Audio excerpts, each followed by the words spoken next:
ইফতারি সামনে রেখে দোয়া কবুল হয়। বিশ্বাস হয়? কি সামনে রেখে? সামনে ইফতারি। বসে থাকি আমরা তৃষ্ণায় সারাটা দিন, ছাতি ফেটে যায়।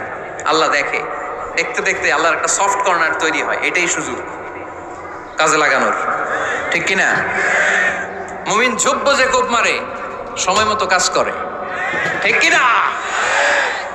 আল্লাহ তখন ফেরেশতাদেরকে জিজ্ঞেস করে, এই ঘটনা কি? খায় না যে? খায় না কেন? আল্লাহ রোজা রাখছে। এগুলো কি? রোয়াবজা, পেঁয়াজ, আলুর চপ, বেগুনি, মুরগির রান খায় না। খায় না কেন? ওরা যে ক্ষুধার্ত, আল্লাহ আপনার ভয়ে। তাই কি চায়? আল্লাহ আপনার কাছে ক্ষমা চায়। ক্ষমা চায়, আল্লাহ রহমতের দরিয়ায় জোশ খেলে যায়। আল্লাহ তখন বলে, আমারে দেখছে নাকি ওরা? ফেরেশতারা বলে, না দেখে নাই। আমার জান্নাত জাহান্নাম দেখেছে? না দেখে নাই। আমারে না দেখে, জান্নাত জাহান্নাম না দেখে আমার এত ভয় করে। যাও, আজকের এই রোজার বিনিময়ে এখন বান্দা যা চাইবে সব কবুল করে নাও।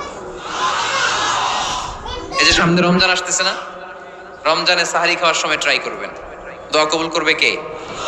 ওই টাইমে দোয়া কবুল হয়। যার যা লাগে, আল্লাহ ব্যবসা মন্দা, আল্লাহ তুমি ব্যবসা লাভজনক হওয়ার তৌফিক দাও। আল্লাহ তুমি আমারে অনেকদিন ধরে সিঙ্গেল আছি, ডবল করে দাও, কবুল হয়ে যাবে।